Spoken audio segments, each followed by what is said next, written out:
अस्सलामु अलैकुम एवरीवन। तो आज की वीडियो है आइल्स से रिलेटेड। आइल्स के बारे में बहुत सारे सवाल हैं जो कि पूछे जाते हैं, जिसमें सबसे पहला सवाल है, is IELTS really necessary for studies in Germany? Which band is enough to secure admission in German university? How much time is required to get an acceptable band? Is this necessary to join any institute for IELTS preparation? And the last one is the free best resources available for the preparation of IELTS. ये सारे question हम आज की video में tackle करने वाले हैं। So let's start.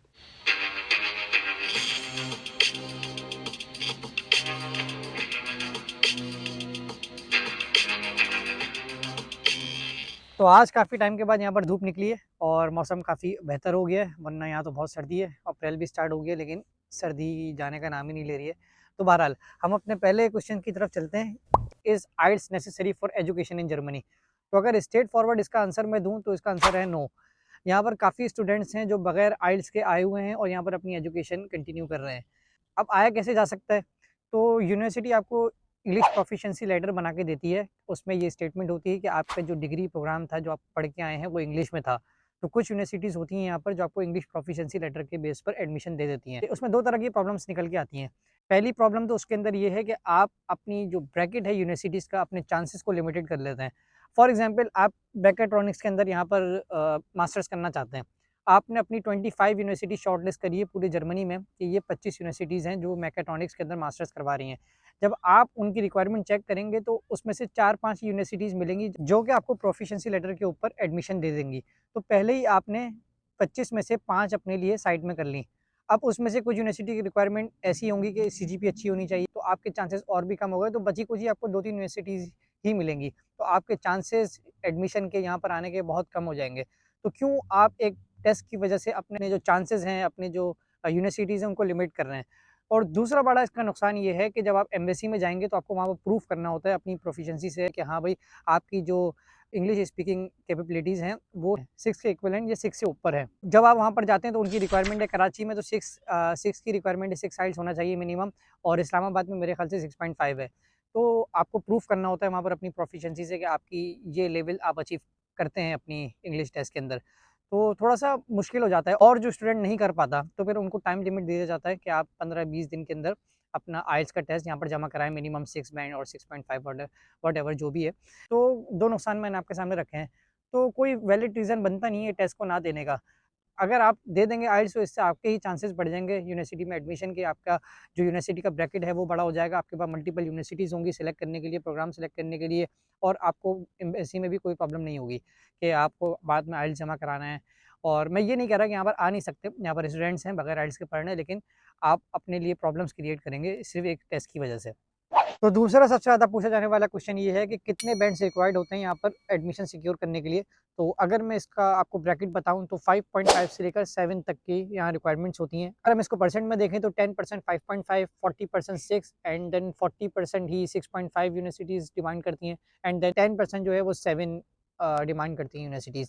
अगर आपका 6 या 6.5 आता है ओवरऑल, जिसमें नो लेस देन 6 है, तो आपका ईज़िली यहाँ पर किसी भी यूनिवर्सिटी में एडमिशन हो जाएगा। 85 टू 90% यूनिवर्सिटीज़ आपके लिए खुली हैं एडमिशन के लिए। 7 और 7 प्लस आते हैं तो और भी अच्छी बात है। तो हमारा तीसरा सवाल ये था कि कितना टाइम लगता है कि एक एक्सेप्टेबल बैंड अचीव करने में? इसमें मैं ये कहूँगा कि totally depends on your preparation, या आपकी अभी तक कितनी प्रोफिशिएंसी रही है इंग्लिश के अंदर। अगर आपने ओ लेवल्स किया है तो ऑब्वियसली आपकी ज़्यादा अच्छी इंग्लिश होगी, और अगर आपने प्रेजेंटेशंस या आपका जो सब्जेक्ट है वो बिजनेस एडमिनिस्ट्रेशन प्रेजेंटेशन टाइप से ज़्यादा रिलेट कर रहा है तो ऑब्वियसली आपकी इंग्लिश स्पीकिंग अच्छी होगी। So it totally depends on your current level. तो अगर आपकी प्रिपरेशन अच्छी है तो आपको ज़्यादा टाइम नहीं लगेगा, हो सकता है 1 से 2 हफ्ते में ही आपका 6.57 आ जाए, और हो सकता है आपको 2 महीने भी लगे। मैं अपने केस के बारे में आपको बताऊँ तो मेरी इंग्लिश बहुत अच्छी नहीं थी और मुझे पूरे 2 महीने लगे थे फुल टाइम, और फिर मेरा 6.5 आया था। और कुछ ऐसे स्टूडेंट्स को भी मैं जानता हूँ जिन्होंने सिर्फ 1 वीक प्रैक्टिस करी और उनका 6.5 आ गया। तो इसका कोई जवाब नहीं है कि कितना टाइम लगता है, it totally depends on you. तो हमारा 4th सबसे ज़्यादा पूछा जाने वाला क्वेश्चन है, is it necessary to join any institution for the preparation of IELTS? तो अगर आप 6.5 और 7 टारगेट कर रहे हैं, 7 तक भी टारगेट कर रहे हैं, तो आपको किसी भी मेंटर की या किसी इंस्टीट्यूशन की ज़रूरत नहीं है। आप खुद ही अपनी प्रिपरेशन कर सकते हैं और इतना अचीव कर सकते हैं।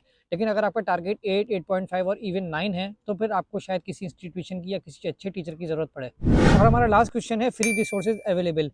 सारा मटेरियल नेट पे अवेलेबल है, आपको कोई भी हार्ड कॉपी परचेज़ करने की ज़रूरत नहीं है, सारा का सारा मटेरियल इंटरनेट पे अवेलेबल है। और मुझसे मेरे फ्रेंड्स अक्सर पूछते हैं कि मैंने कहाँ से तैयारी करी थी, तो असद याकूब यूट्यूब चैनल है, मैंने वहाँ से अपनी तैयारी करी थी। और ई2 आइल्स एक और एक नेट पे चैनल है यूट्यूब पे, वहाँ से मैंने अपनी तैयारी करी थी। इन 2 चैनल्स मेरे ख़्याल से मोर देन इनफ हैं, और भी बहुत सारे चैनल्स हैं जो आपको पसंद आए। और जहाँ तक बात रही मटेरियल की, मटेरियल जो है सबसे ज़्यादा अगर मैं रिकमेंड करूँगा तो वो आइल्स की अपनी बुक्स हैं, कैम्ब्रिज की आइल्स की बुक हैं। बुक 7 से लेकर बुक 17 तक मैंने टारगेट करी थी, उनको प्रिपेयर किया था। उससे पहले की जो बुक्स हैं वो भी अच्छी हैं, लेकिन वो थोड़ी-सी ओल्ड हैं, 2000 से पहले की हैं, तो मेरे पास टाइम कम था, इस वजह से मैंने बुक 7 से लेकर बुक 17 टारगेट करी थी। और मेरे ख़्याल से ये मोर देन इनफ है, इसमें इतनी एक्सरसाइज़ेज़ हैं कि आपका टाइम ख़त्म हो जाएगा लेकिन आपकी प्रिपरेशन ख़त्म नहीं होगी।